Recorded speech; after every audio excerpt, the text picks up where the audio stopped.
Muy buenas tardes. Muy buenas tardes. La Universidad de Ciencias y Humanidades le da la más cálida bienvenida. Agradecemos y valoramos la presencia de cada uno de ustedes. Y bien, seguimos entonces con esta actividad preparada, actividad de extensión cultural, en el tema de César Vallejo. Como ustedes bien saben, nosotros como personas relacionadas, que trabajamos en educación, que nos estamos formando en este camino de todos los días que es la educación, hay la necesidad de conocer a profundidad, ¿no? Para poder difundir y hablar con propiedad de uno de nuestros más grandes poetas, escritores, reconocido internacionalmente, puesto incluso a la altura de Cervantes Saavedra. Imagínense ustedes, estamos hablando de César Abraham Vallejo Mendoza. Agradecemos su presencia, sobre todo al programa de auxiliares en educación, que está aquí presente de manera masiva, y a las demás personas que nos acompañan, y esperamos que esta contribución educativa que hace la Universidad de Ciencias y Humanidades les sirva. Bien, vamos a invitar entonces al profesor Fernando Alvarado Rojas, ¿no?, para que diserte durante 15 minutos sobre el tema Vallejo hoy. Adelante, profesor. Previo a ello, adelante, estamos iniciando. Previo a ello, quiero decirles que la Universidad de Ciencias y Humanidades, dentro del marco de los 50 años de la Academia César Vallejo, viene como fondo editorial editando toda la obra, tanto poemas, narrativa y teatro completo de César Vallejo, durante este año en que nuestra academia cumple 50 años. La preocupación nuestra es difundirlo y que, si no todos, la gran mayoría, en sus bibliotecas no le falte un libro de César Vallejo. No pasen una tarde solos, aburridos, sino que tomen un libro, lean la poesía y lean los cuentos. En esta oportunidad vamos a analizar la narrativa, cuentos y novelas, ¿no? Aquí no está la novela de Tungsteno porque es bastante amplia, así que se ha editado en otro libro, pero aquí tenemos los cuentos cortos y novelas de César Vallejo. Vamos entonces a agradecer la presencia de Fernando Alvarado Rojas, profesor de la Universidad de Ciencias y Humanidades, licenciado en Lengua y Literatura en la Universidad Federico Villarreal, con un diplomado en Gestión Educativa. También egresado de la Maestría de Educación Superior y del Doctorado de Ciencias de la Educación de la Universidad Enrique Guzmán y Valle, La Cantuta. Recibamos entonces con fuertes palmas y agradecemos y valoramos su presencia, profesor. Sí, bueno, también buenas tardes con todos. Bueno, a mí me grato ver bastante jóvenes muy interesados por la obra de César Vallejo. Es algo que reconforta, ¿no?, que motiva también a seguir leyéndolo, descubriéndolo día a día, porque es bastante enriquecedora, tanto personal como también como aprendizaje para poder luego enseñar a otros. Muchas veces hablamos de identidades, hablamos de qué nos hace ser peruanos, o qué nos motiva muchas veces a reflexionar en torno a nuestra sociedad, al papel que nosotros como estudiantes, como padres, como hermanos, como hijos cumplimos. Hay dos autores en el Perú que son valiosos para encontrarnos con nosotros mismos, con lo que es ser peruano. Uno de ellos es José María Quedas. Siempre sugiero, ¿no?, a los jóvenes, si es que quieren entender por qué son como son, tienen que leer a Quedas. Los ríos profundos Es una obra valiosísima para poder entender por qué somos como somos y dónde radican nuestros más anhelados deseos o miedos o aspiraciones. El otro autor es César Vallejo. También Vallejo, a través de su narrativa, que hoy nos toca hablar porque hoy no vamos a hablar de su poesía, Vallejo, al desarrollar estos cuentos, estas novelas, también nos va a reencontrar como peruanos. El mundo andino reflejado en sus cuentos y novelas no es un mundo andino alejado de nosotros, es más bien es un acercamiento hacia nosotros. Vamos a ver que a través de su experiencia personal en la escritura de estos cuentos, que son publicados en 1923, vamos a encontrar dos elementos que van a marcar la vida de Vallejo. Uno, la muerte de su madre, y el otro, el haber estado en la cárcel. Estos dos hechos van a marcar decididamente en la redacción de estas obras. Por un lado, el amor que él sentía por su madre, y que es un amor que trasciende, y como uno de los cuentos dice, ¿no?, más allá de la vida y de la muerte, que trasciende al lenguaje común castellano, ¿no?, que trasciende a la misma esencia humana. En Vallejo hay una parte de uno de los poemas de Vallejo mismo, para utilizarlo él mismo, dice, ¿no?, la madre tan ala, tan amor. Él pudo haber utilizado adjetivos para afectar estos términos, estos sustantivos, o este sustantivo que es madre, ¿no? Decir la madre alada o la madre amorosa, pero dice la madre tan ala, tan amor. Utiliza adverbios para modificar sustantivos, quiera o no, es una ilogicidad en el lenguaje castellano, o sea, quiebra el lenguaje. ¿Pero por qué? Porque la lengua le es limitada, ¿no? Decir la madre es alada y amorosa quiere decir que la madre da amor y da protección. El decir la madre tan ala, tan amor, es que ella misma es el amor mismo y es la protección misma, pero le da el elemento tan, o sea, no es solamente eso, sí es más que eso. Y a través de sus cuentos, en escalas melografiadas, vamos a ver que refleja en esta narración esa ausencia, esa falta, esa orfandad de la madre, que representaba todo eso para él. Y lo va a marcar. Pero Vallejo utiliza para ello elementos de la narrativa que algunos llaman vanguardista, donde mezcla lo fantástico, lo sobrenatural, y lo vanguardista de él es que se adelanta a su época en alguna forma. En el cuento, más allá de la vida y la muerte, por ejemplo, vamos a ver que él retorna, es medio autobiográfica, él retorna a buscar a la madre muerta, ¿no?, a verla, a visitarla al cementerio, pero sucede que en el trayecto se van a dar circunstancias que van desencajando a nosotros como lectores. Desde que encuentra al hermano, luego pasa a encontrar a una anciana y aparece el color rojo, que es la sangre, y luego cuando encuentra a la madre se invierten los papeles, ¿no? Se supone que él, al ver a su madre, se sorprende, estás viva, pero viene la contrapropuesta o la sorpresa mayor, ¿no?, que la madre le dice, yo estoy viva, pero yo sabía que tú estabas muerto. O sea, el que estaba muerto en realidad era el hijo y no la madre, ¿no? O sea, invierte los roles, ¿no?, una especie de vuelta de tuerca, como dirían en el cine. Pero estas técnicas que utiliza las usa no por un fin meramente artístico, sino para mostrar el sentido mismo de lo que significa la madre y la orfandad que ha quedado, que el amor de madre o la protección de la madre, la seguridad que le da a los hijos y en sí a todo aquel que se acoge a ella, va más allá de simplemente el entendimiento humano. Por otro lado también está la cárcel, ¿no? En la cárcel vamos a ver qué implica. Cada uno de los cuentos de escalas melografiadas, por ejemplo, tiene nombres de muros, ¿no?, muro occidental, ¿no?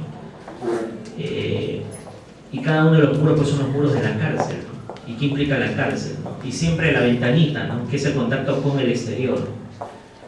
Bueno, entender un poco ello implicaría también que alguno de nosotros hubiese estado preso, ¿no? A ver, estar encerrado. Yo me aseguro, ustedes como jóvenes, imagínense solo un día encerrados en su cuarto o en su su casa todo el día, sin televisión, sin nada, sin objetos, o sea, con paredes desnudas, pisos fríos, solo un día. Él estuvo 2 años. E imagínense a muchas personas que están presas, ¿no? Entonces, eso marca en él también. El frío en la cárcel, la ausencia de la madre, la ausencia de con quién conversar o con quién dialogar, demuestra a uno la soledad, el vacío, la falta de libertad, ¿no? Y golpea bastante en Vallejo y nos transmite eso a través del cuento, ¿no? Pero un punto importante aquí a reflexionar también en torno a Vallejo y ver su actualidad es que muchos jóvenes y en general adultos también que leen a Vallejo leen su poesía principalmente. Yo recuerdo que también mi primer acercamiento a Vallejo fue la poesía, y su poesía es bien difundida, pero es poco difundida su narrativa.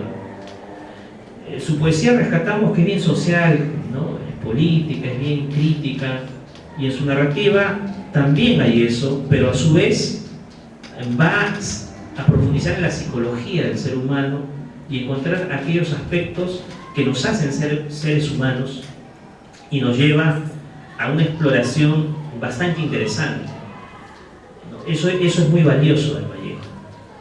Y para él, lograr esto era encontrarse también a sí mismo. Pero en esa búsqueda de encontrarse a sí mismo nos encuentra a nosotros también y nos ayuda a encontrarnos a nosotros mismos. Cuando uno lee un cuento y lo vuelve a releer a Vallejo, encuentras nuevas cosas. Eso lo hace más interesante, más valioso. Generalmente cuando tú lees a un autor, lo lees una vez y tú dijiste ya no más, y listo. Y pasa con muchos autores. Cuando Vallejo lo lees una vez, tú dijiste ya, y lo vuelves a releer, y encuentras cosas nuevas, muchas veces totalmente distintas. Y te hace reflexionar en cosas también nuevas, en nuevas circunstancias. Y eso es muy valioso. Otra parte importante también en Vallejo es que él no utiliza cuestiones de un lenguaje complejo como para orientar al público en general, no utiliza un lenguaje bien sencillo.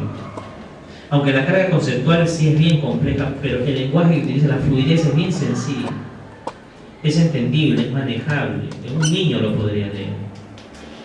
Ahora, el análisis conceptual, que es más complejo, eso se va tomando con las lecturas continuas, con el conocimiento de la vida de Vallejo, ¿no? Entonces, es una aspiración, debe ser una aspiración nuestra seguir leyendo a Vallejo, seguir investigando sobre él, conociéndolo, porque nos va a servir encontrarnos a nosotros mismos, que eso es lo más valioso. Vallejo, en otro aspecto que me parece también importante resaltar, es un autor que, a diferencia de otros también, no universaliza sus temas, o sea, los arranca de una realidad y los pone en la estratosfera para universalizarlos. Me explico. Cuando Víctor Hugo escribe Los Miserables, por ejemplo, trata de rescatarlo de ese encono que es París, lo universaliza porque lo abstrae. En Vallejo no sucede eso, ¿no? En Vallejo más bien lo localiza, lo aterriza, y a partir del propio lenguaje local, de las propias circunstancias locales, genera temas universales, y es lo más valioso de él, ¿no? Entonces, son aspectos que en él podemos encontrar también, ¿no? Bueno, hasta esta parte también sería algunos apuntes, algunas reflexiones también en torno a Vallejo. Más bien, no sé, pasa una costa blanca, una sierra ocre, y digo, mi pueblo no es un mendigo en su banco de oro, ni un paraíso perdido. Mi pueblo sufre y es gente divina en colores, mendigos y explotadores. María. Así vamos a motivar a nuestros estudiantes. Ahora ustedes solitos. 2, 3. Mi pueblo no es un mapa de 24 colores. Quiero decir, una selva verde, una costa blanca, una sierra ocre. Y digo, mi pueblo no es un mendigo en su banco de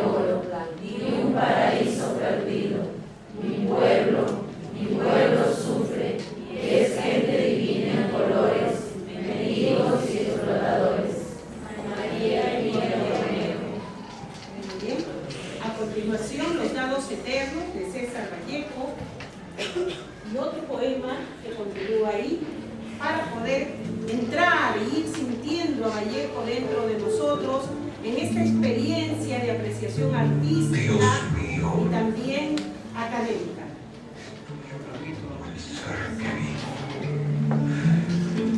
Me ves haber tomado de tu pan,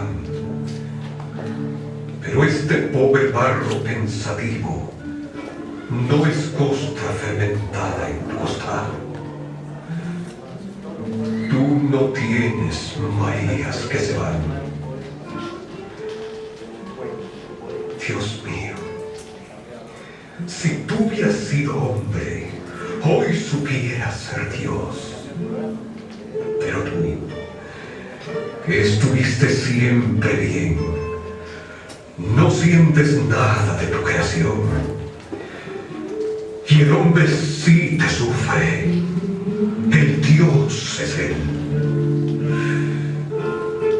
Hoy que en mis ojos brujos hay candelas, como en un condenado, Dios mío, prenderás todas tus velas y jugaremos con el viejo dado. Tal vez, oh jugador, al dar la suerte del universo todo, surgirán las ojeras de la muerte, como dos haces fúnebres de modo. Dios mío, y esta noche sorda, oscura, ya no podrás jugar, porque la tierra es un dado roído y ya redondo, a fuerza de rodar a la aventura, que no puede parar sino en un hueco, en el hueco de inmensa sepultura. Los dados eternos. Luz.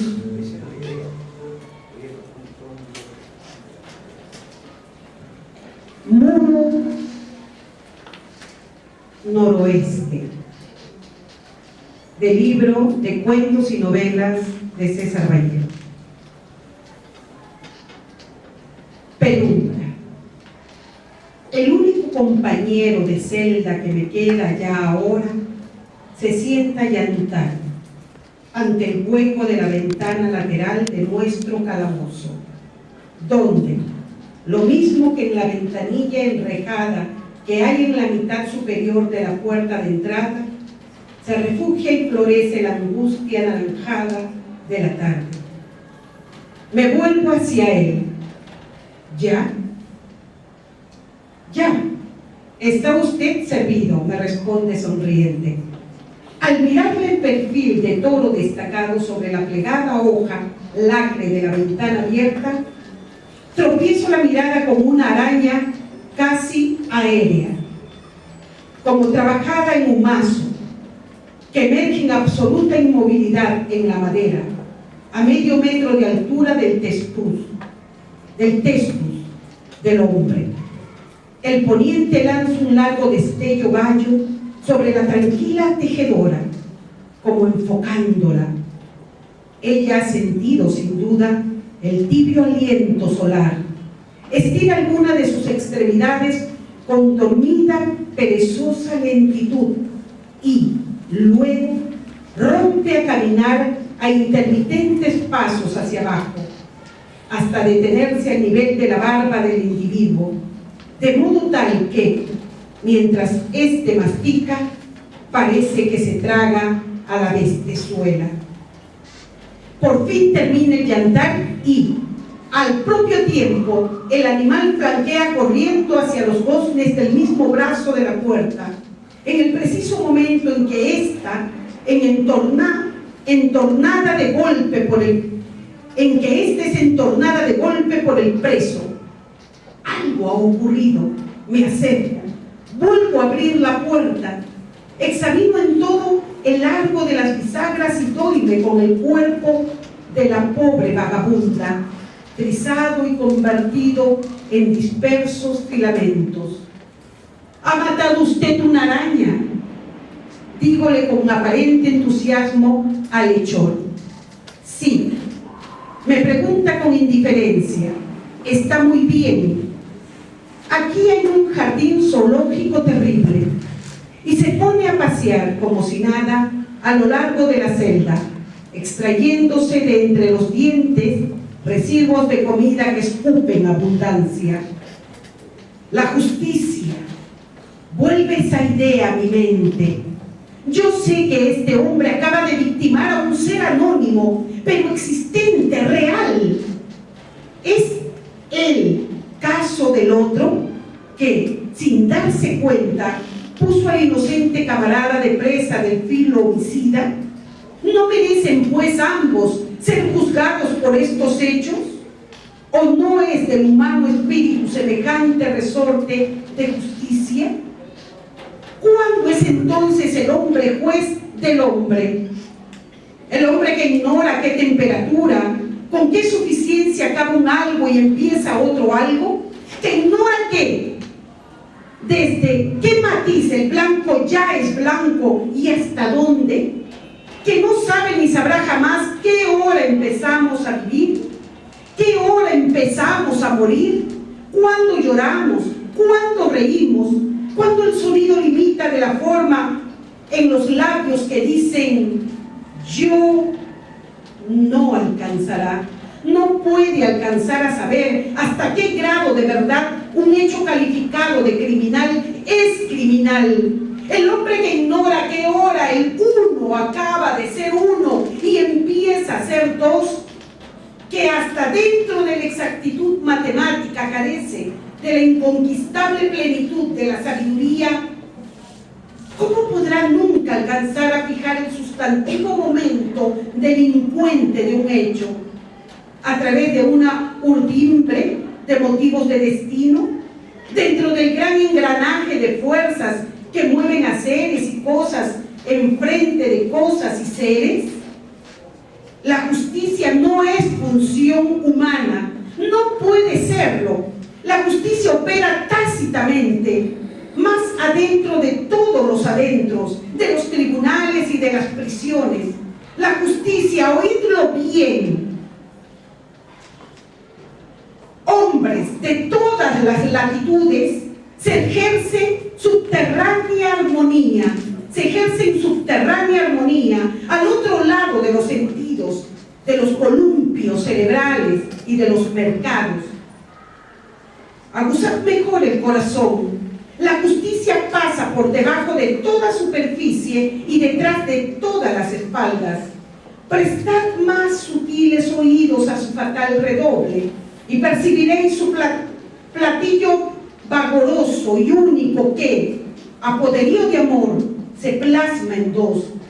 Su platillo vago e incierto, como es incierto y vago el paso del delito mismo o de lo que se llama delito por los hombres. La justicia solo así es infalible cuando no ve a través de los tintóreos, espejuelos de los jueces, cuando no está escrita en los códigos, cuando no ha menester de cárceles ni guardias. La justicia, pues, no se ejerce, no puede ejercerse por los hombres, ni a los ojos de los hombres. Nadie es delincuente nunca, o todos somos delincuentes siempre. Es el cuento que pertenece a Escala, de Muro Noroeste.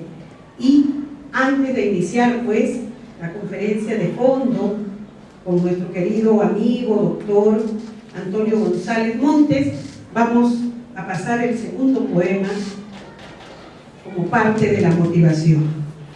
Luego los invitamos a tomar agüita, a refrescarse un poquito y por prestar atención pues a esta conferencia didáctica que va a dar nuestro querido profesor.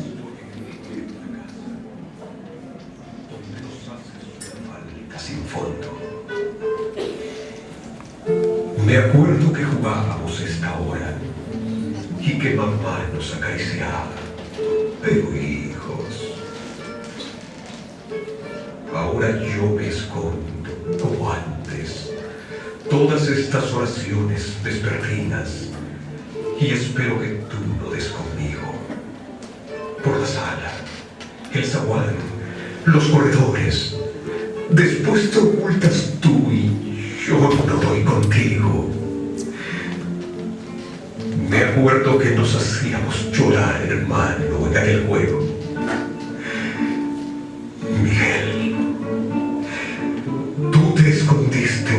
noche de agosto al alborear. Pero en vez de ocultarte riendo, estabas triste. Y tu gemelo corazón de esas tardes extintas será aburrido de no encontrarte. Y ya cae sombra en el alma. Oye, hermano, no tardes en salir. Bueno, puede inquietarse, mamá. ¿De qué manera podemos nosotros realizar una actividad didáctica? Vamos a hacer un breve break de 5 minutos. Podemos tomar agüita en la parte posterior y, como les digo, refrescarnos para ya el momento principal de este evento, que es la conferencia a cargo de nuestro querido profesor Antonio González Mora. Un breve break. La institución quiere valorarla. Apaguen los celulares, concéntrense, tomen nota.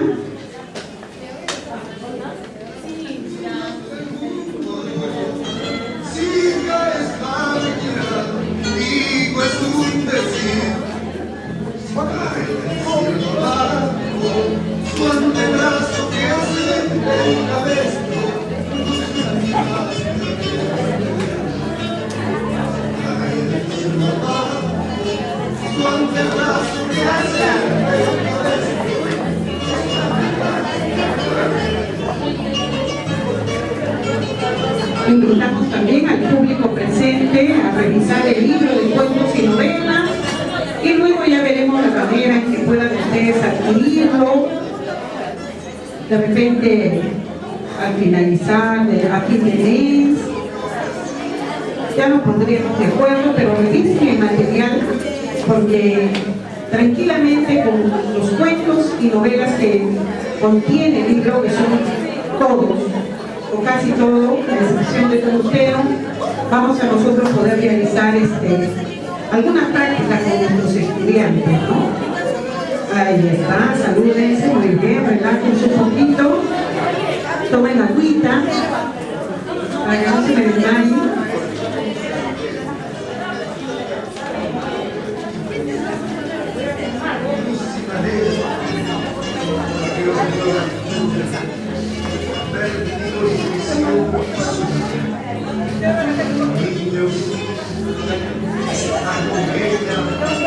Padres inconcesables.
Que está consumido, que es grande, sin saber qué hacer.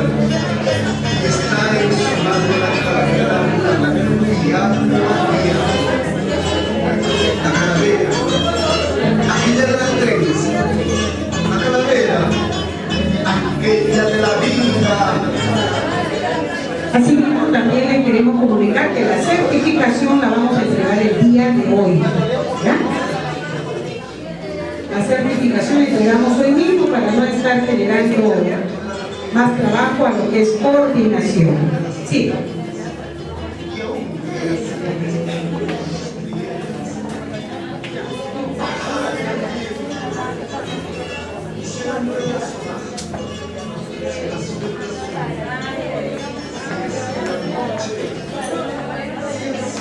Los vecinos se olviden por favor de apagar sus celulares, de abrir todos sus caramelos para que no estemos, porque voy a filmar el video, esta conferencia y lo queremos colgar en YouTube, entonces para que salga lo mejor posible. No quisiera pescar a nadie durmiendo, ya eso va a ser responsabilidad de cada uno, por favor.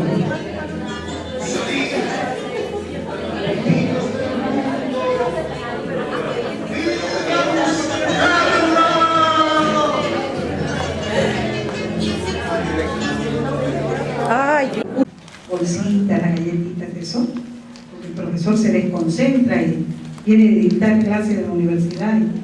Antonio González Monte, doctor en literatura peruana y latinoamericana por la Universidad Nacional Mayor de San Marcos, profesor principal y coordinador del Departamento de Literatura de la Facultad de Letras y Ciencias Humanas en la misma universidad y profesor de la Escuela de Humanidades de la Universidad de Lima.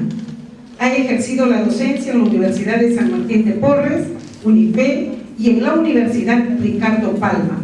Ha publicado varios libros de su especialidad: César Vallejo, Estructura del texto novelístico, Semiótica, Periocuentos peruanos, Escalas hacia la modernización narrativa, Introducción a la interpretación de textos literarios, Ribeiro, El arte de narrar y el placer de leer. Ha participado en certámenes académicos en Colombia, Argentina, México, Ecuador y ha sido jurado en los concursos de cuento y de novela de Petróleo del Perú y del Centro Cultural Peruano-Japonés. Es co-director, fundador de la revista Contextos del Departamento de Literatura de la Universidad Nacional Mayor de San Marcos.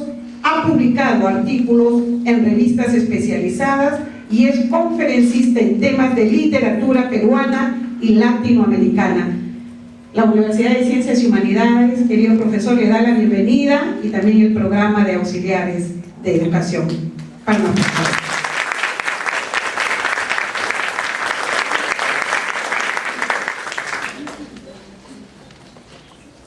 ¿Puedo comenzar? Bueno, muy buenas tardes. Muchas gracias por acompañarme en esta jornada alrededor de nuestro querido escritor, poeta, César Vallejo. Quisiera compartir estas palabras con ustedes con un sentido muy dialógico, ¿no? Porque creo que esa es la mejor manera de comunicarse cuando se establece una buena comunicación con el auditorio. Con respecto al libro, este libro que ha publicado la Universidad de Ciencias Humanidades y que tuve el honor de escribir el estudio preliminar o el prólogo de este libro, me he encargado de difundirlo, ¿no? Hubo ya una entrevista en la primera acerca de este libro para asegurar pues que la gente sepa que este libro está en circulación, que hay que leerlo, que es una fuente maravillosa para poder ingresar a esta faceta de Vallejo que es su condición de narrador, ¿no? No solamente poeta, que es su lado más importante, sino también un lado complementario, su labor de narrador de cuentos, de novelas, en fin, y de otras clases de textos también. También cuando fui a Quito, llevé el libro, ¿no? Llevé el libro y lo presenté y señalé claramente que era esta universidad joven la que había publicado, la que había tenido ese acierto, ¿no? Bueno, y bueno, hemos conversado con Charo y bueno, para retomar una idea que quisiera compartir con ustedes, el libro es un elemento valioso en sí mismo, es un objeto verdaderamente maravilloso, porque encierra cultura, encierra conocimiento, encierra sensibilidad. Y claro, es la base de nuestra cultura. Pero yo diría, como una observación, que el libro ciertamente hay que respetarlo, hay que quererlo, porque nos da el conocimiento que necesitamos siempre, ¿no? Pero a la vez hay que considerar que el libro es nuestro amigo y que con él podemos dialogar, que si bien hay que respetarlo, sin embargo podemos como amigos que somos del libro, tratar de incluso buscar nuestro propio camino para ingresar mejor al libro. Además, recordemos una lección que ya nos dio un escritor argentino, Julio Cortázar. Ustedes lo conocen, ¿no? Conocen a Julio Cortázar, autor de maravillosos cuentos y también de grandes novelas, uno de los grandes escritores hispanoamericanos. Y él escribió una novela que se llama precisamente Rayuela, una novela bastante compleja, ¿no? Y allí él nos da esa lección que yo tomo y que ustedes también pueden tomar. La lección de que si uno quiere, puede leer el libro tal cual está organizado por el editor, ¿no? Es decir, de la página 1 en adelante y así sucesivamente. ¿Y qué más nos enseñó Julio Cortázar? ¿De qué otra manera podemos leer el libro? ¿Alguien lo recuerda? ¿Cómo nos decía Cortázar que también podíamos leer el libro? No lo recuerdo, se lo voy a recordar, porque está un poco nervioso conmigo. Bueno, la otra forma de leer el libro es que yo no tengo por qué seguir, si quiero, el orden que el autor ha puesto. Puedo seguir otro orden, puedo ingresar de otra manera, puedo comenzar, si quiero, del final al principio, o de la mitad hacia atrás y luego hacia adelante. Puedo moverme con libertad. ¿Por qué? Porque el libro es un objeto libre, ¿no? Es un objeto creativo. Y lo más importante es que en el libro está encerrado el tiempo, el presente, el pasado, el futuro. Nosotros, como seres humanos, estamos obligados a vivir de manera lineal. Nadie puede adelantar su futuro, ni volver al pasado. Siempre estamos en el presente, ¿no? Pero en cambio, la literatura tiene esa magia. Aquí en este libro está el presente, el pasado, el futuro, y entonces yo puedo moverme libremente a través del espacio y a través del tiempo, ¿no? Eso creo que es importante. Entonces, con esa idea de este libro hermoso, además, yo seguí mi camino. ¿Cuál fue ese camino? Como Vallejo es un escritor peruano, bueno, hay que comprobarlo, ¿no? Hay que comprobar si efectivamente es peruano. Y peruano, diríamos, en un sentido que a la vez es convencional, pero que a la vez es muy creativo, ¿no? Porque reafirma nuestra identidad, nos hace saber o recordar que el Perú es un país diverso. Entonces, ese camino que propuse yo, o que pienso que se puede seguir, está plasmado justamente en el poema que ustedes escucharon, Mi pueblo no es. Recuerden que allí, en este poema, se habla de la costa, de la sierra y de la selva, ¿no? Y entonces el Perú es también 3 regiones, más el mar, ¿no? E incluso sabemos que dentro de la sierra, o dentro de la costa, o dentro de la selva, hay diversidad de regiones. Ya no son 3. El maestro Javier Pulgar nos enseñaba que el Perú tiene ¿cuántas regiones? Estoy tomando examen, ¿no? Estoy anotando acá. A ver, secretaria, anote usted quién contesta, ¿ya? A ver, ¿cuántas regiones tiene, según Pulgar Vidal, el Perú? 8, las 8 regiones, ¿no? Bueno, ahora vamos a trabajar entonces con las 3 regiones. Yo voy a darles algunas claves de lectura. Entonces es una forma de entrar al libro. Si Vallejo es un escritor peruano, de alguna forma tiene que reflejarse, ¿no? En los mundos que construye, en los escenarios donde ocurren sus cuentos o sus novelas. Y qué bonito, porque este libro nos permite mostrar que Vallejo, efectivamente, de una u otra forma, a través de la literatura, recorre esas 3 regiones. O sea, recorre el espacio peruano en su diversidad. Pero además, y en las últimas imágenes que ustedes han visto, que muy acertadamente Charo y su equipo han puesto allí, esas imágenes del Cusco nos van a permitir también viajar a través del tiempo. Es decir, nos van a permitir comprobar que Vallejo no solo viajó por el espacio, sino que también viajó hasta el Tahuantinsuyo. Quizá algunos no lo sepan, pero Vallejo estuvo a través de su palabra, ¿no?, estuvo, y a través de lo que leyó, estuvo en el Cusco imperial además, ¿no? Bueno, entonces, luego, comencemos por la costa, comencemos por allí. Claro, hay varios cuentos en este libro que están ambientados en la costa. No porque Vallejo sea costeño, sino porque vivió en muchas ciudades. Recuerden ustedes, estuvo en Trujillo, estuvo en Lima, ¿no?, y seguramente en algunas otras ciudades. Bueno, de la región de la costa, que tiene sus propias características, su propia magia, es hermosa también la costa, quiero darles algunas claves del cuento Cera, que está ambientado en Lima. Lo dice de una u otra manera, es decir, esta ciudad en la que vivimos.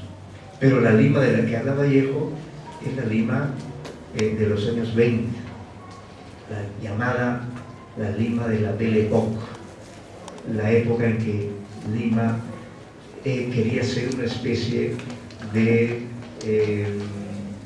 imagen, de símil de París, ¿no?, de esa bella ciudad. Y ustedes ven que la arquitectura en ciertas zonas como la Plaza 2 de Mayo refleja que en esa época primaba el gusto de la arquitectura de París, ¿no?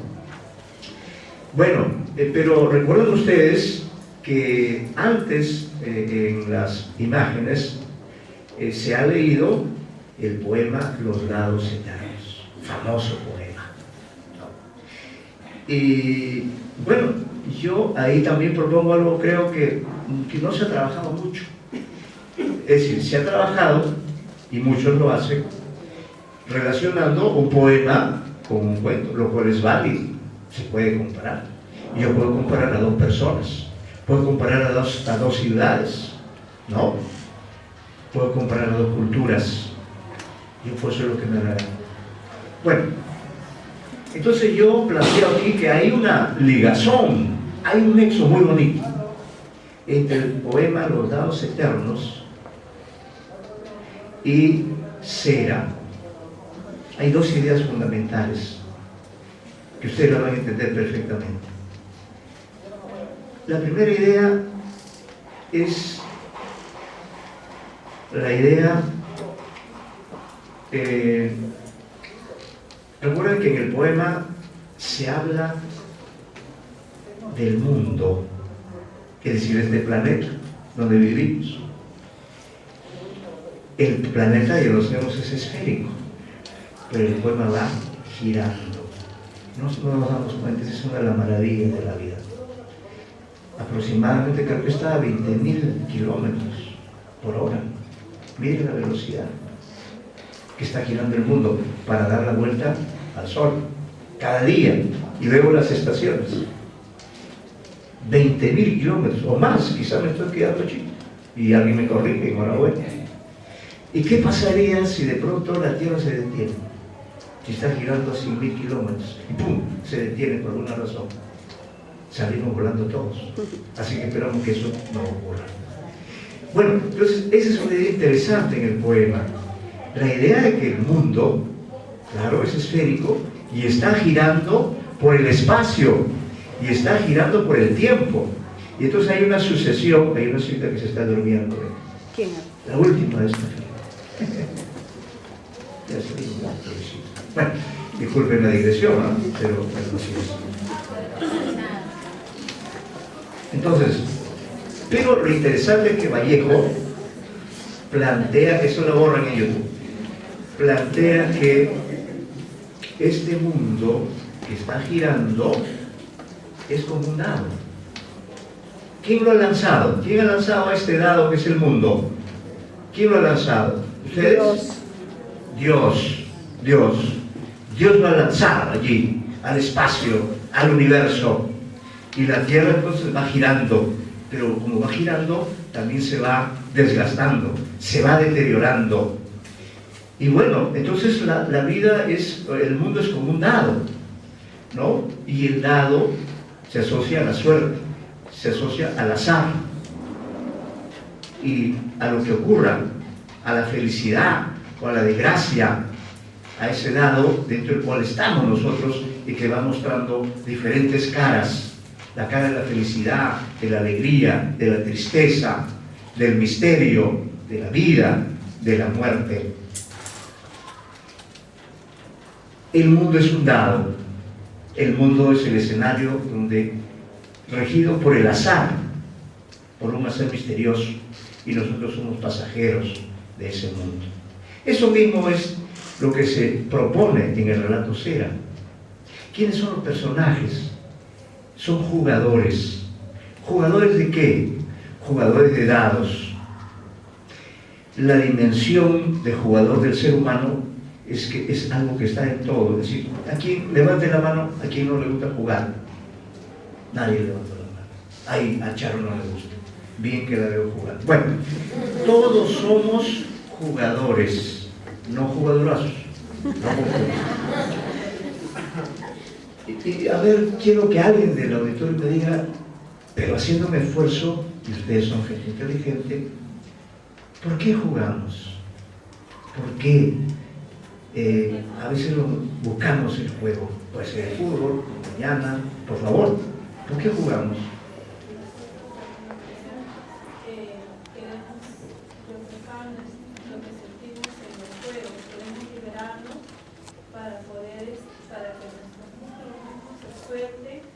Y así soltar todo lo que nosotros tenemos dentro de nosotros de repente en el juego, ¿no?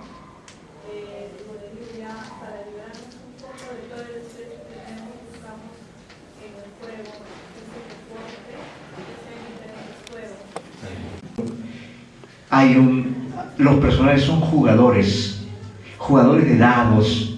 Entonces ahí viene la relación con el poema, porque cuando un jugador tira el dado, está apostando al azar, a la suerte. Y si el dado o el azar quiere, se sacará el número con el cual ganará la lotería o ganará una gran apuesta. Pero quizá el dado le haga perder cosas muy importantes, incluso la propia vida, ¿no? Entonces, en este cuento Cera hay un personaje que gana todos los juegos. ¿Por qué? Porque probablemente ha hecho trampa, tiene un dado cargado, y entonces personaje que se enfrenta con él pierde, viene otro, pierde, es el rey del juego. Y el juego, este juego de dados es algo característico de la ciudad. La ciudad es refinada, la ciudad tiene espacios para, miren cuántos casinos, la gente va a jugar, va a ganar dinero, pero también a distraerse, a relajarse, porque la vida es muy tensa. Eso ocurre. El protagonista es un gran jugador, un ganador, siempre gana, hasta que llega otro personaje misterioso. Nadie sabe de dónde viene ese personaje, ni quién es, y no se llega a saber. Pero cuando llega este personaje misterioso, el protagonista, el gran jugador, el que jamás había perdido, tiembla. Y llega el otro jugador y le gana. ¿Quién es ese jugador misterioso que Vallejo nos propone? Probablemente Dios, ¿no? O alguna divinidad, o alguna fuerza, o es la encarnación del destino, ¿no? Destino en el cual tanto creían los griegos. Y nos decían que ya uno venía con su destino. Entonces, esa idea importante está en Cera. Esa imagen del jugador, la imagen del dado, la noche, la ciudad, la tensión, como la vida es la vida. Es un juego también, pero es un juego verdadero. Siempre estamos jugando. Tenemos roles, diferentes roles, protagonista, antagonista, el bueno, el malo. Y en este cuento se puede ver eso también. En este caso es el ganador, que es otro rol muy respetado en esta ciudad. ¿Quién no quiere ser un ganador? Todos queremos ser ganadores. Y en cambio se mira muy mal al perdedor. Eres un perdedor, se dice, ¿no? Entonces, creo que el eje en Cera es esa contraposición entre el ganador y el perdedor como roles que hay en toda sociedad. En toda sociedad siempre hay algunos que ganan y otros que pierden. Pero también nos plantea que aquel que se cree ganador, aquel que se burla de los demás, de pronto puede enfrentarse y perder frente a otro que es más poderoso. Esa es la sociedad humana, diferentes clases sociales, diferentes poderes, desde el poder más grande hasta el poder más pequeño. En la casa el padre es la autoridad, o la madre, según los casos, aunque es al revés. Son los hijos, la autoridad. En fin, ¿no? Entonces ahí tienen ustedes algunas claves para entender mejor este cuento Cera, ver la atmósfera que crea Vallejo, porque todo el cuento ocurre en la noche, ocurre en esa parte de Lima, los barrios altos, que en esa época tenían una gran prestancia, ¿no? Y entonces allí iban los jugadores, especialmente a jugar, a pasar unas horas, ¿no? Eso era lo característico de la Lima, de la Belle Époque, ¿no? Ese refinamiento, ese boato que había, ¿no? Esa particularidad de personas dedicadas al juego. Y ya saben que el juego tiene aspectos positivos, negativos. Recuerden, por ejemplo, para traer también la actualidad, que el año pasado una señorita que le gustaba el jugar, porque sí le dijo su padre, lamentablemente perdió la vida porque se encontró con otro jugador, ¿no? Pero a veces detrás de un jugador se encuentra un asesino. Y en el cuento se refleja eso un poco, porque el personaje es misterioso, es poderoso, y parece que Charles sabe quién es, o se imagina, porque cuando llega el otro personaje poderoso, Charles se pone a temblar, y de antemano se da por perdido, ¿no? Entonces Vallejo sabe, pues, crear este tipo de personajes, estas situaciones que son muy emblemáticas, que son universales porque se refieren a la vida humana, el acontecer, el mundo como un permanente juego. Por eso le agradezco mucho por las brillantes ideas que dio. Pero voy a preguntar también ahora. Bueno, ahí tienen algunas claves, ¿no? Ahora nos pasamos a la sierra. Vámonos a la sierra, que ahora hay buen clima. Estaba en Huaraz. Sí, sí, qué hermoso. Estaba ahí en un hotel muy bonito frente al Nevado, ¿no? Bueno, este es un cuento clásico. No, ustedes lo saben mejor que yo. Paco Yunque. Todos lo han leído. Y lo han leído mejor que yo. Eso es lo importante. ¿Y por qué lo relacioné con el... ¿Se podrá volver a poner ya no? Sí. Ya. ¿A mi hermano Miguel? Ah, ya. ¿Cómo no? A ver, brevemente, para ver... Hermano, hoy estoy en el pollo de la casa, donde nos haces una falta sin fondo. Me acuerdo que jugábamos a esta hora y que mamá nos acariciaba. Pero hijos, ahora yo me escondo como antes, todas estas oraciones vespertinas, y espero que tú no des conmigo. Por la sala, el zaguán, los corredores, después te ocultas tú y yo no doy contigo. Me acuerdo que nos hacíamos llorar, hermano, en aquel juego. Miguel, tú te escondiste una noche de agosto al alborear, pero en vez de ocultarte riendo, estabas triste. Y tu gemelo corazón de esas tardes extintas se ha aburrido de no encontrarte. Y ya cae sombra en el alma. Oye, hermano, no tardes en salir. Bueno, puede inquietarse, mamá.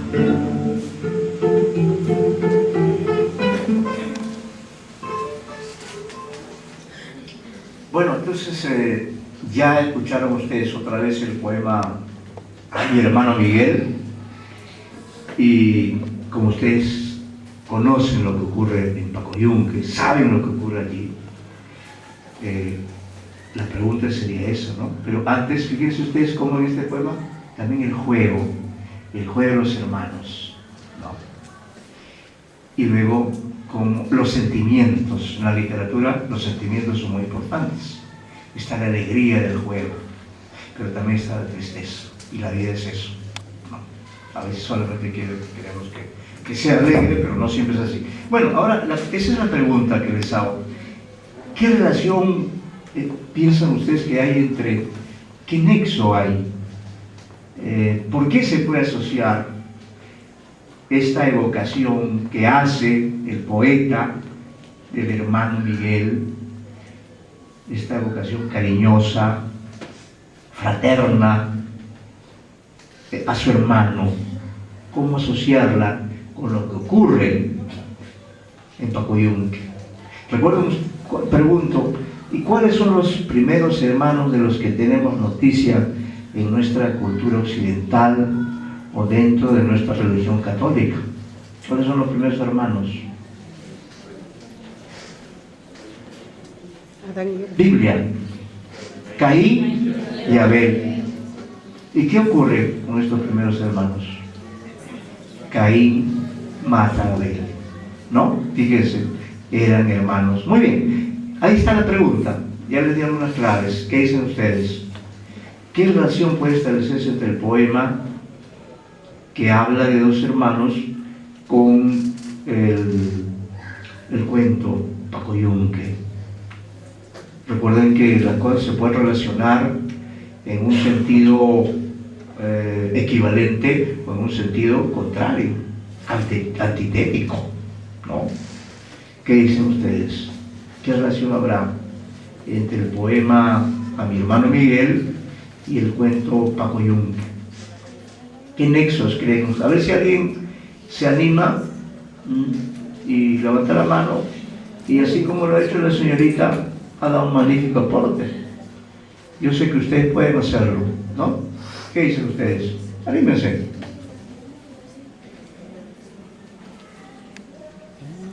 Eso es leer, ¿no? Descubrir nexos, vinculaciones profundas.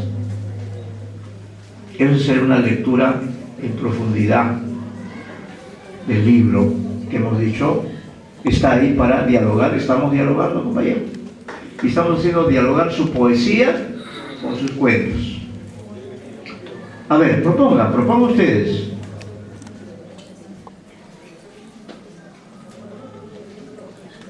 ¿Hay o no hay relación? ¿Qué relación? Eran niños, y bueno, en este caso siempre había tristeza, tiene parte del caso, que había tristeza en esa parte, y no hizo de tristeza y la parte de niño, la nostalgia que tenía. Claro. Y bueno, el juego que también hacían, pero esta parte a veces negativa por parte del otro niño. El grieve. Que se preparaba tristes o... Sí. Claro, bueno, yo creo que hay un nexo en eso, la tristeza. Sí. Muy bien, muchas gracias. Ha dado usted claves interesantes, ¿no?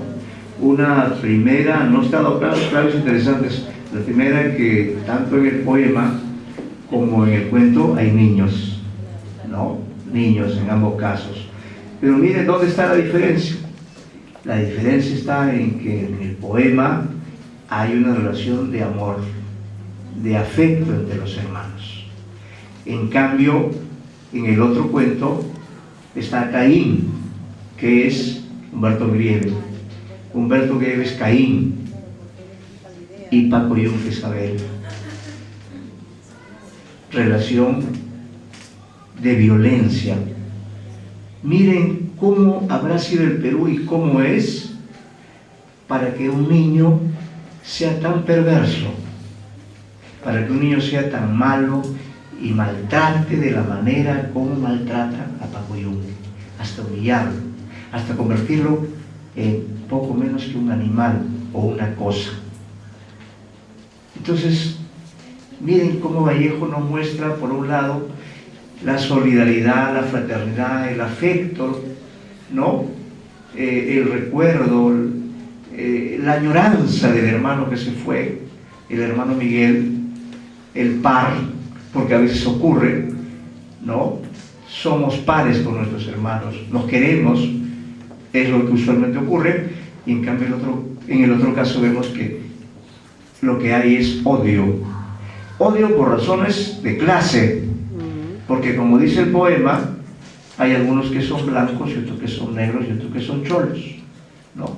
Entonces el blanco a veces, no todos, pero humilla, o el rico, como en este caso. Y además, ojo, con otro detalle, que Humberto Grieve probablemente no sea peruano de nacimiento, podría ser que sea extranjero. Entonces en ese cuento Vallejo nos está mostrando también, ¿no? Y el propio apellido lo dice, como en esa época el Perú era una sociedad en cuya cúspide estaban los extranjeros, los propietarios de las minas, los grandes señores del mundo, como hoy, las transnacionales. Y esa sensación de poder, de dominio, se transmite a los niños. Uno transmite a los niños, a los hijos, la forma como uno es. Y eso es lo que se observa allí. ¿Por qué Humberto Grieve es así? Porque vive dentro de una ideología donde hay violencia, donde hay agresión, ¿no? ¿Cuánto nos gusta molestar al que no es como nosotros? Eso es lo que se ve en ese cuento. Como siendo nosotros seres humanos, todos, sin embargo nos odiamos, discriminamos, pegamos, golpeamos. Estamos observando con todo el detalle a ver cómo son la forma de los ojos del otro niño, o cuál es el color de su piel, o cómo se viste, y hacemos mofa, hacemos escarnio, violencia. Eso es lo que ocurre en Paco Yunque, que ciertamente se presta a muchas otras lecturas, pero como bien decía la señorita, en este cuento, miren, la constante. En este juego también es importante el juego, en este cuento, ¿no? Eso es la vida en el colegio. La vida en el colegio es la alternancia entre el momento de la clase y el momento del recreo. La vida es así. Un momento de trabajo y un momento de ocio. Así estamos hechos. Claro, tenemos que aprender, como lo hace muy bien Paco Yunque. Paco Yunque va y en la primera clase capta el conocimiento que ha dado el profesor, capta la idea y la plasma muy bien. Es un niño inteligente, creativo, capaz, asimila lo que le enseña el profesor. En cambio, Humberto Grieve no entra a la relación de enseñanza-aprendizaje, se mantiene al margen. ¿Por qué? Porque él tiene dinero y él puede hacer que su papá le lleve los peces ahí a las salas y que se pasee por los muebles. Lo dice, ¿no? No estoy mintiendo. Entonces, eso es lo que Vallejo está mostrando, la psicología de los niños. Estoy seguro que acá hay psicólogos, psicólogas distinguidas. En ese cuento se puede estudiar la psicología del niño, y ciertamente también hay una crítica al profesor, porque el profesor, que debe establecer justicia, que debe crear las condiciones para un diálogo, para un respeto al otro, ignora esto, ¿no? Ignora y permite que Humberto Grieve maltrate a Paco Yunque.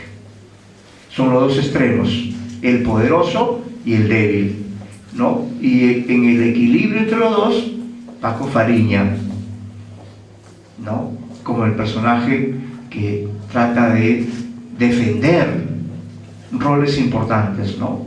El violento, el que maltrata, el poderoso, y al otro lado el débil, el humillado, ¿no?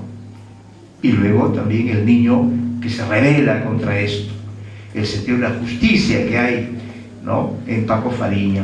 De manera que ahí tienen algunas claves, pues, de este cuento Paco Yunque, que además es muy teatral. Se puede representar en el aula, ¿no? Y estoy seguro que alguno de ustedes lo habrá hecho alguna vez. ¿Algo más sobre Paco Yunque? ¿Alguien quiere añadir algo más? ¿Algo que yo no he dicho? ¿Algún otro aspecto que hayan observado, analizado, quizá en alguna lectura?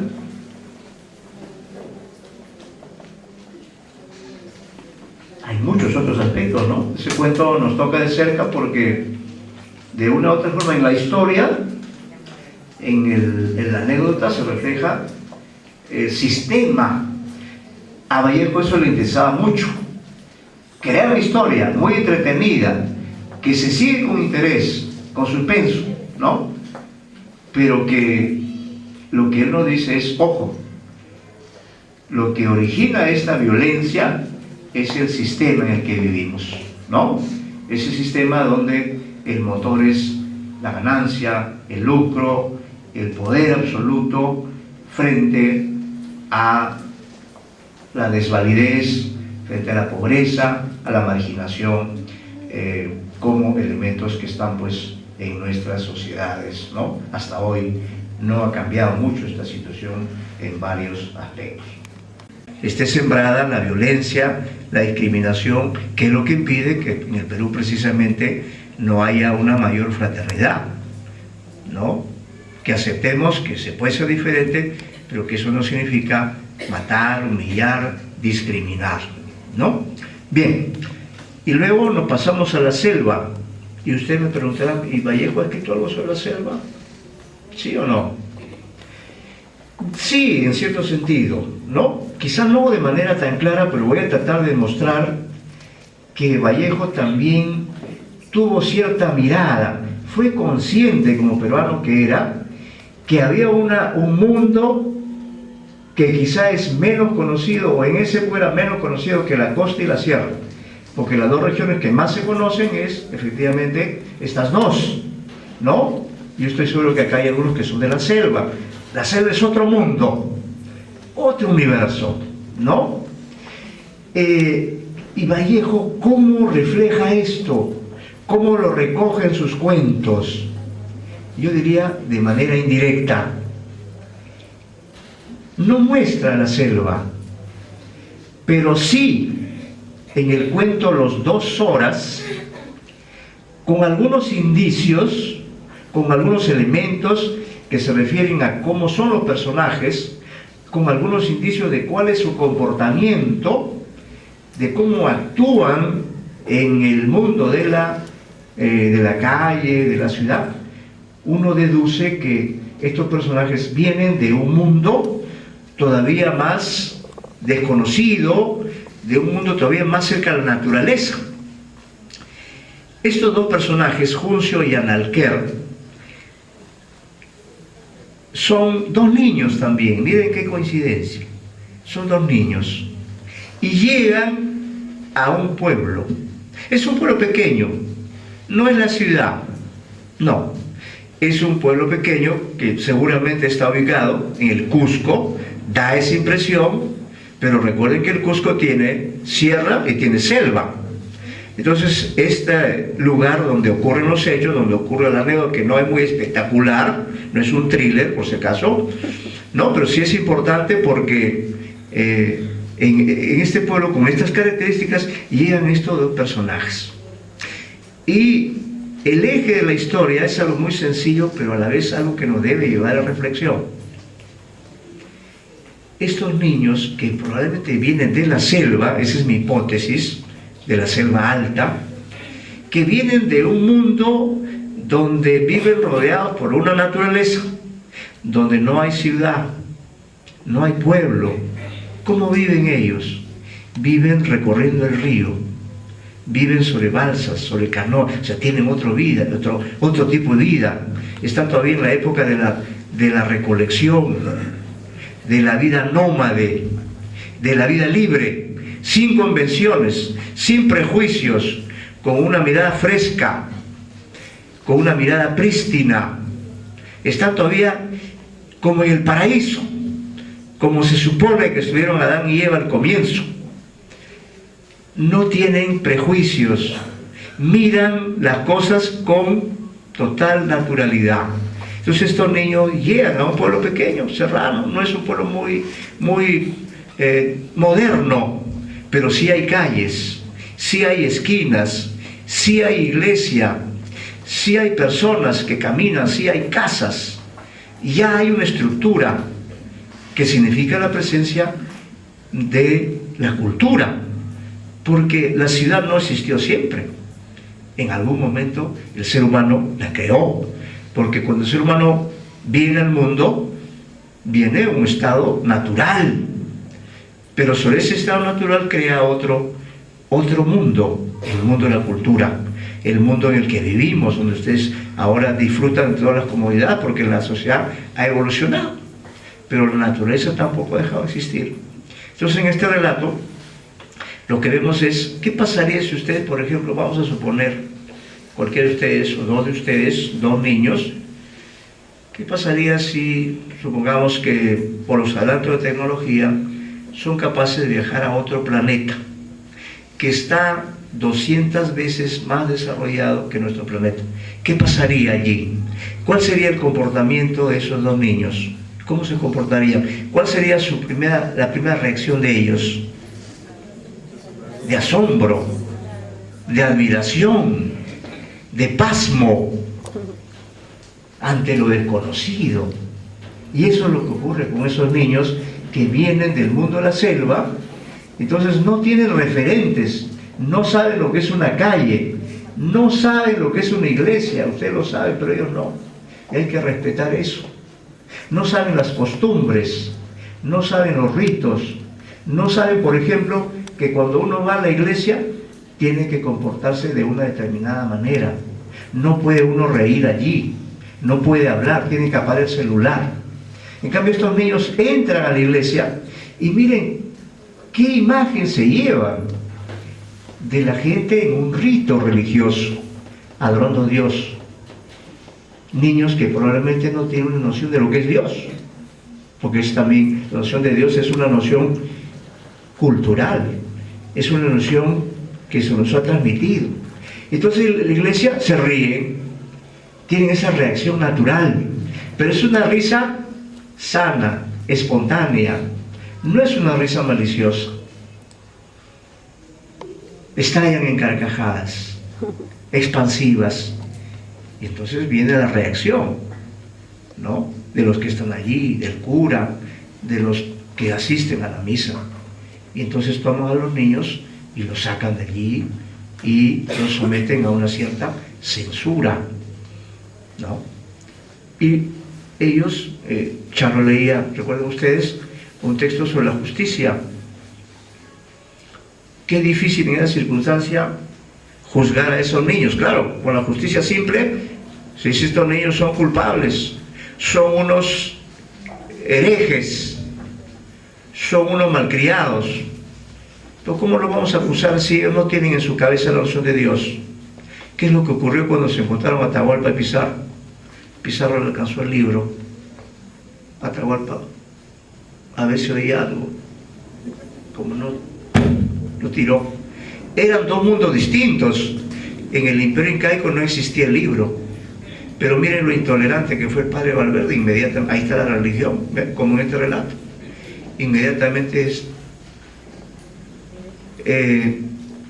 se jaló las vestiduras, se rasgó la vestidura, como se dice, y claro, ese era un pretexto, ¿no? Y determinó pues que los soldados, los arcabuceros, hicieran una matanza, un genocidio. ¿Por qué mataron a nuestros hermanos? Porque eran diferentes, ¿no? Porque no conocían la cultura, tenían otra cultura, y uno tiene derecho de tener otra cultura, pero se dio esa imposición. Y aquí también en este relato, Los 2 horas, Vallejo recrea eso, la diversidad del Perú. y nos enseña que si yo tengo una mentalidad, si yo tengo una visión del mundo, si yo creo en determinados valores, tengo que aceptar que el otro puede tener otros valores, otra religión, otros ideales, pero no por eso yo soy mejor o él es mejor, solo somos diferentes, ¿no? Y sin embargo en el mundo se matan, los palestinos con los judíos no se pueden ver, los árabes también entran a la pelea, o los norteamericanos que van ahí con sus bombas y sus artefactos y arrasan, ¿no? Eso es el mundo, no hay respeto al otro. Entonces eso nos está enseñando este cuento, a no burlarnos. A veces nos burlamos de los que están debajo de nosotros, pero los que están arriba de nosotros también se burlan. Eso es lo que Vallejo está, ¿no?, creo, mostrando, que debemos ser respetuosos, que debemos aprender a observar al otro, aprender del otro, respetarlo, porque todos somos diversos. Si ustedes o yo nos creemos perfectos, pues hay que admitir que no todos lo son así, ¿no? Y que además no hay hombres ni mujeres perfectos. Y ahí está lo interesante, porque si no el mundo sería muy aburrido. Porque si fuéramos perfectos ya no tendríamos nada que aprender. Pero como somos imperfectos, todos los días nos esmeramos en aprender algo. ¿Y qué es lo que venimos a aprender acá? El sentido de la vida. Y vamos aprendiendo qué es la vida mientras vamos viviendo, ¿no? Eso es lo maravilloso de la vida. Yo aprendo a tratar de saber qué cosa es la vida, para qué vine acá, mientras voy viviendo, ¿no? Eso es lo importante, creo, en este relato que nos muestra a estos dos personajes que parecen venir, pues, de un mundo paradisíaco, de un mundo donde todos son iguales, donde la risa es el elemento más importante, donde los niños se mueven con libertad, ¿no? Se mueven con espontaneidad y llegan a la civilización. ¿Y qué significa la civilización? Significa organización, orden, autoridad, pero también censura, ¿no? También justicia, con comillas o sin comillas, autoridad, pero que también es necesaria porque esa ha sido una forma de que los seres humanos salgamos, pues, también del caos, de la barbarie, del desorden, etcétera, ¿no? Eso también hay que recordar. Finalmente, diré algunas palabras sobre algo que mencioné al comienzo y que se refiere a una novela de Vallejo, la menos conocida de sus novelas. Recuerden que él tenía o tiene 3 novelas. La primera se llama Fábula Salvaje, del año 23. La más famosa de sus novelas se llama El Tusteno, 1931. Pero Vallejo dejó una novela inédita. Esa novela quedó inédita, diríamos en parte, recién se publicó íntegramente en 1967.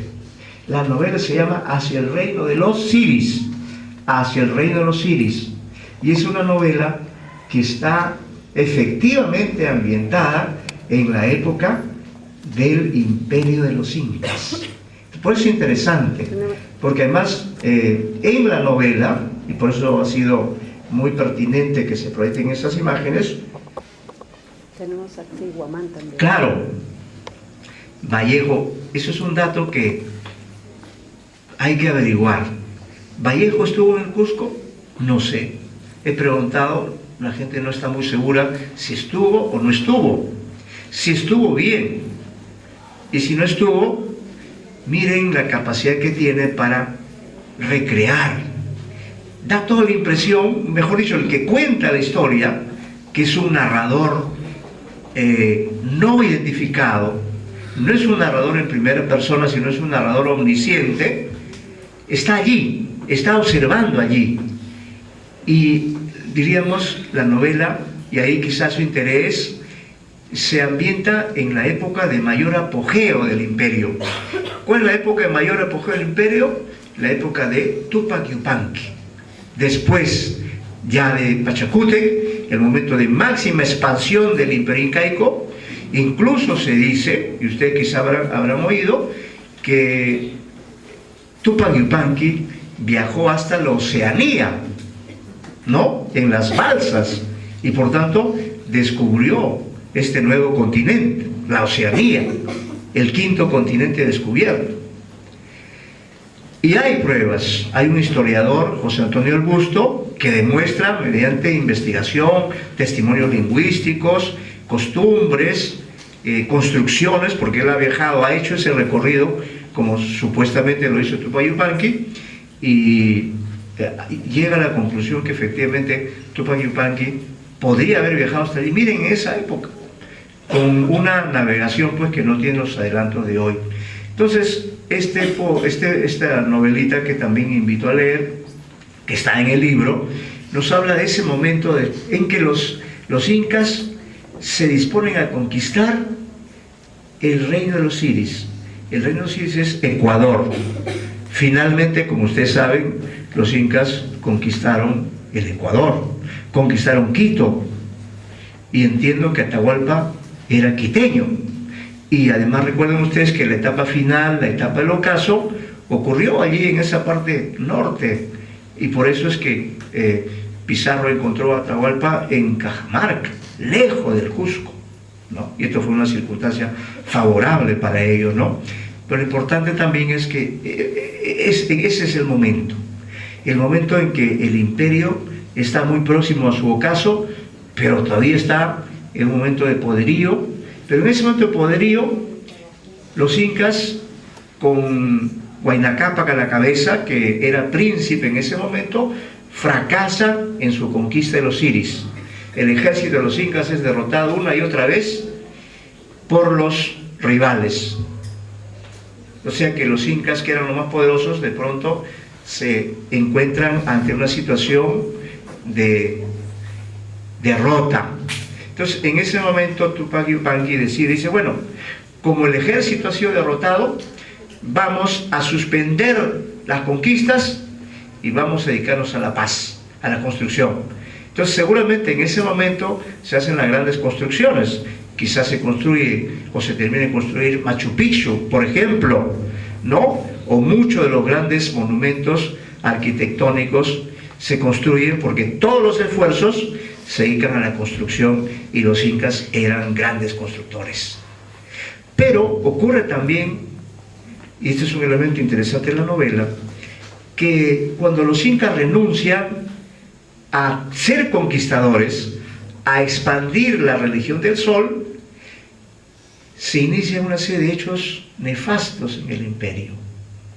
Muertes, augurios, que hablan de la llegada de otras gentes que vienen a conquistar el imperio, gentes que vienen de un lugar muy lejano.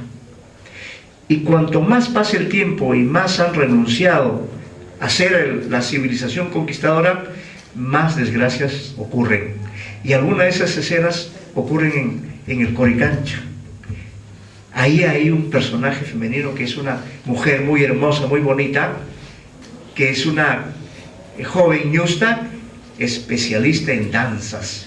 Entonces ella hacía unas danzas maravillosas, ¿no? Envolventes, unas danzas mágicas, y los sacerdotes estaban observando cómo danzaba ella, para, de acuerdo a la forma de danzar, hacer una suerte de averiguación, una suerte de lectura, si al imperio le iba a ir bien o iba a haber desgracias.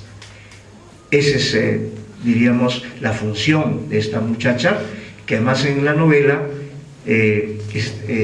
tiene una suerte de pareja, o sea, ahí también se desarrolla la temática amorosa, ¿no? La relación sentimental, una suerte de historia de dos jóvenes, pero historia, diríamos, que para el joven no es muy favorable, porque esta mujer, esta joven, esta sacerdotisa, finalmente a él lo deja de lado, porque parece ser un personaje misterioso que tiene otras funciones, entonces no le da tanta importancia al joven, ¿no?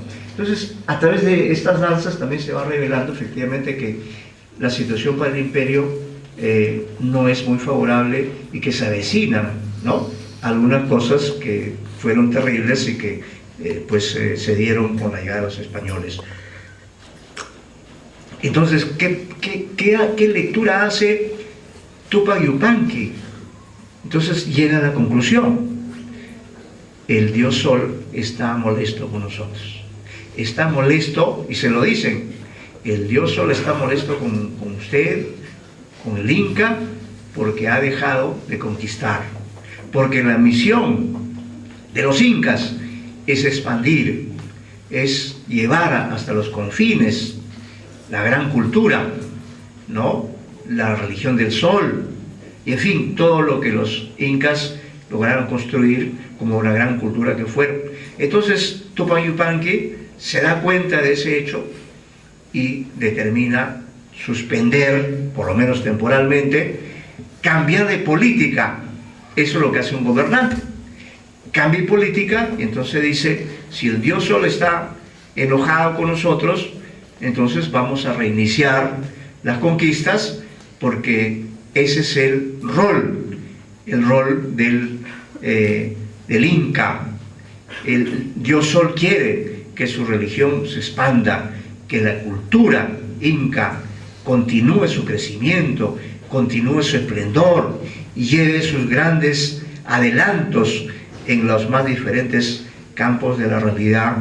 Y entonces la novela nos muestra ese momento en que se suspende la época de la paz. Podríamos llamar esta novela como la novela de Tolstoy, Guerra y Paz, porque de eso habla, la suspensión de la guerra, la paz y luego el reinicio de la guerra.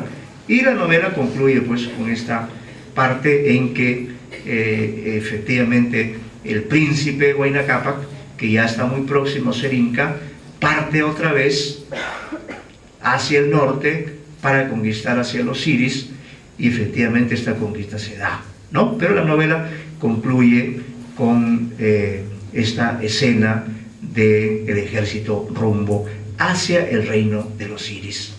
Pero, como digo, como un aspecto interesante de la novela, el narrador, el Vallejo, que nosotros admiramos, pues tiene esa capacidad para recrear ese Cusco hermoso que hemos visto también a través de las imágenes, ¿no? Bueno, eso era lo que quería pues compartir con ustedes, y si hay algunas preguntas, algún diálogo que quieran hacer, ¿no?, pues con todo gusto. Pasamos a las preguntas entonces. ¿Alguna consulta?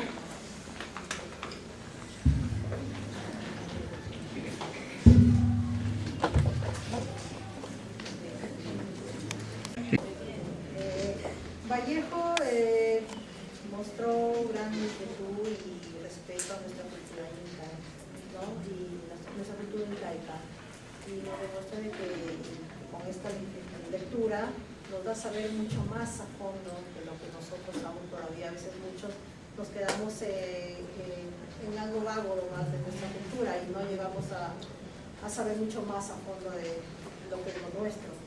Y en realidad me parece muy interesante, ¿no?, que todos nosotros podamos con estas lecturas saber mucho más de nuestra propia cultura. Nuestra cultura inca es tan maravillosa, y que por ellos estamos aquí. Todos tenemos esa razón incaica. Muchas gracias. Bueno, ahí tienen alguna, no sé si hay alguna otra inquietud, pero agradecemos las palabras. Esa ha sido la idea, ¿no?, compartir, suscitar reflexiones, ¿no? Yo pues me puse a trabajar, ¿no? Y entonces todo lo que les he puesto ahí, ustedes son el primer auditorio de lo que hoy he propuesto, y ya lo pondré por escrito. Tendré que ver el video para ver qué he dicho, ¿no? Se le envía su correo, profesor. Muchísimas gracias.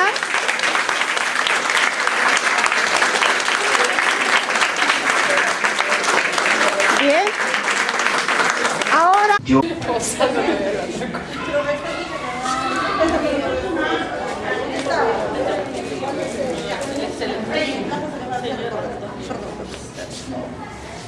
Contreras Capcha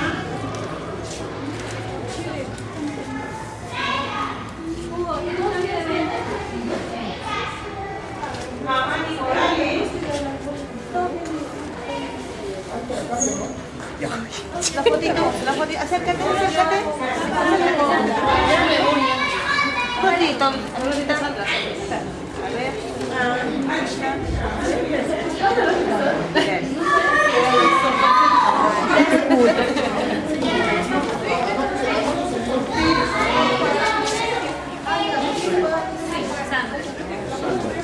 Uy, no te muevas porque nos apoya. No te muevas, no se puede. No te muevas. ¿Vamos a sacar todo yo? Revísalo.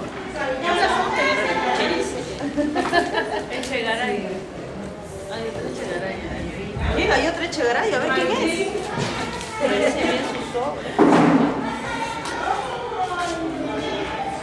¿Cuándo vas a hacer la reunión? Sí. ¿Haciendo cola? La página puede ir viendo para ahí va. La profe, sí, la fotito, profe.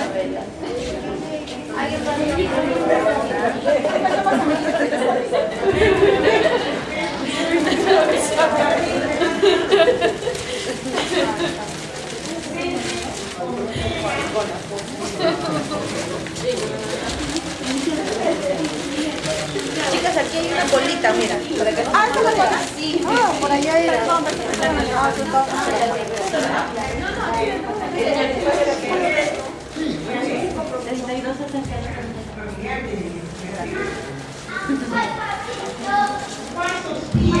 Ahí está Félix, salió.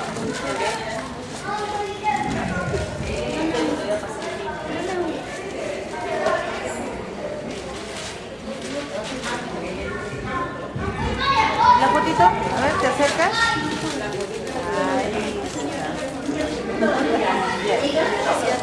Gracias a usted. La cámara.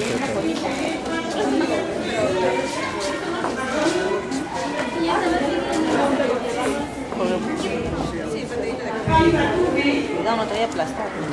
Se mueve esto.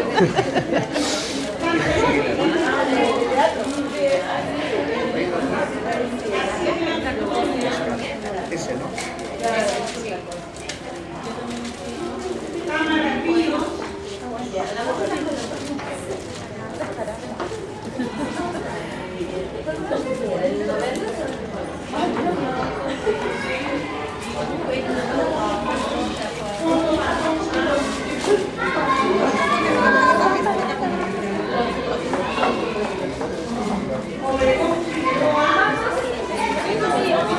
Acá hay una colita.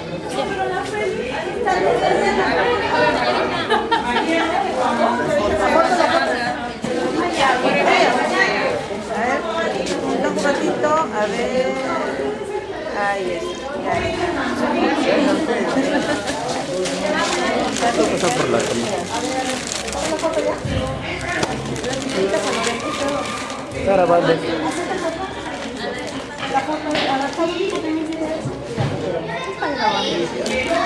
¿Puedes mirar?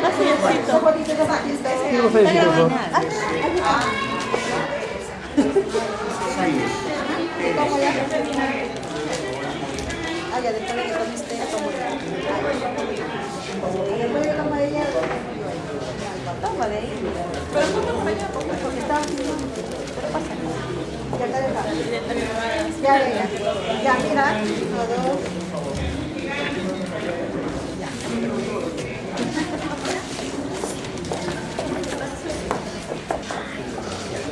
A ver la fotito, a ver, te acerco.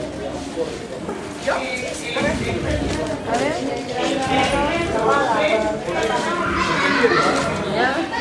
Gracias. Perdón. Perdón. A la autora, por favor.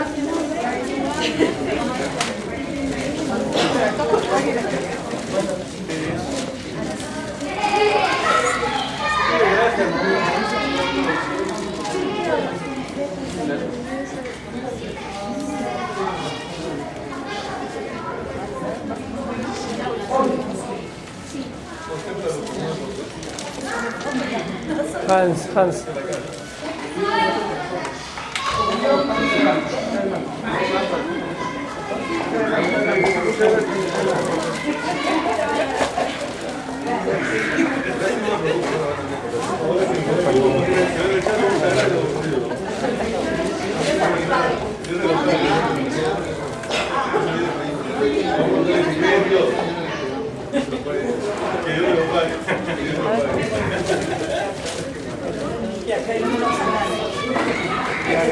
Gracias.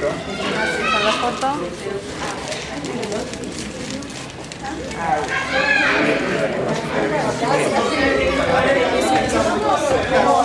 Sí, se lo vamos a dar.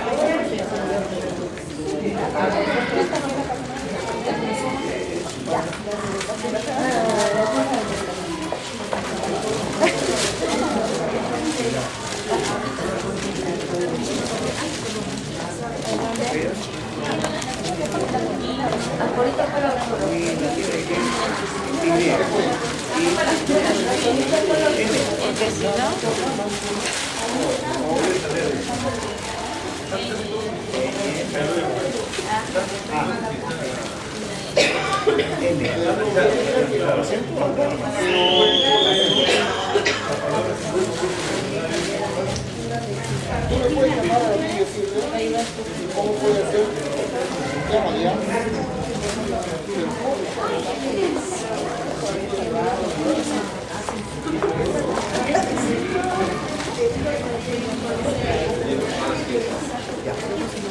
¿Una fotito? A ver.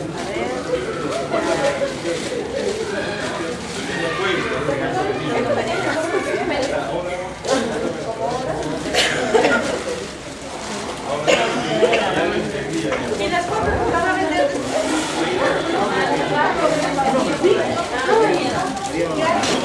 ¿Cuándo? ¿De mañana? Mañana.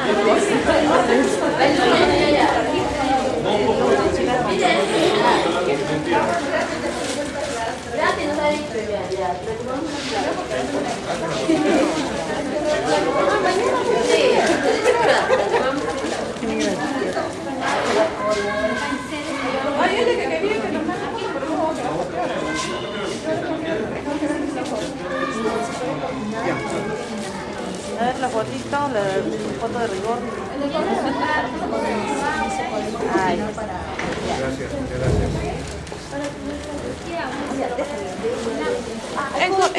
Está dictando él. En lo de las fotos que está sacando ahorita, ¿hay alguna manera de tener acceso a estas fotos? Claro, se acerca a la coordinación. Mañana. Sí, a la coordinación. A la hora que vienen a sus clases, se acercan. Ahí les damos. ¿Sabes? Sí, porque no tiene mucha resolución el celular. Ah, ya, Está tan ¿no? nítido como tu cámara.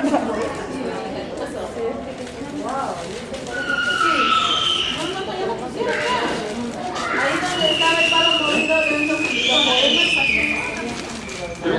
Pero ¿sabes qué? No es así como Completos.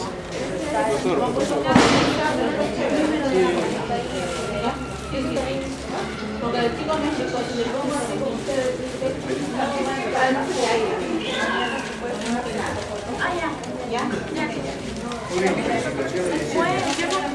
Acércate.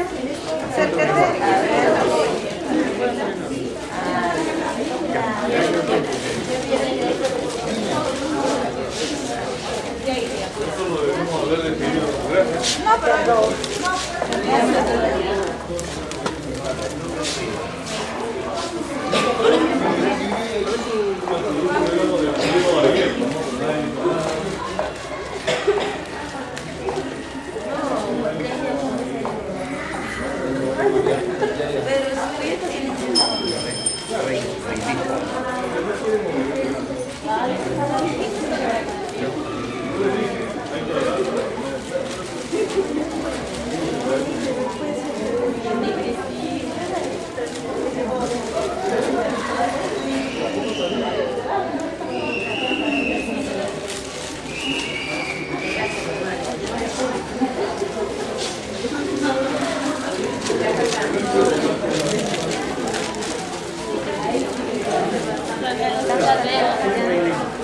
A ver la fotito. Acércate.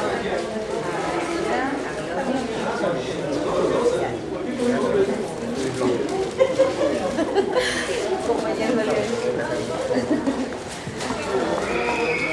no te pegues. Profesor.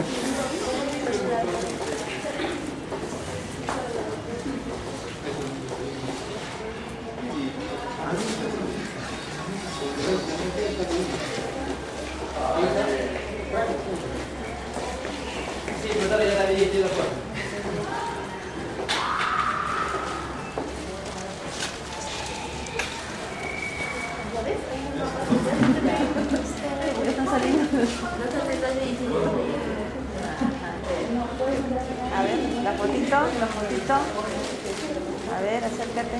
Ay,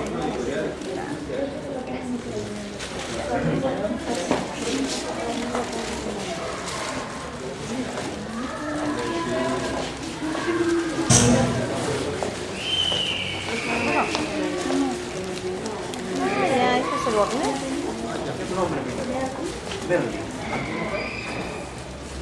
Gracias.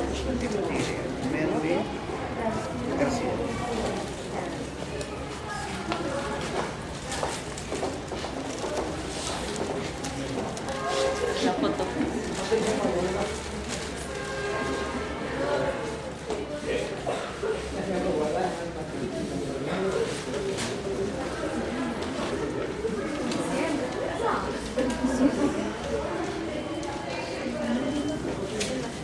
Ya. A ver, bonito la foto. Acércate. Ay. Gracias.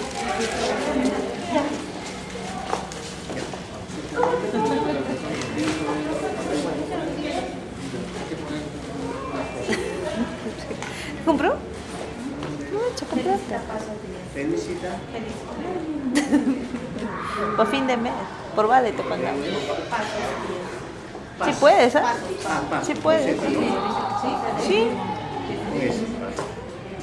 Sí, no hay problema.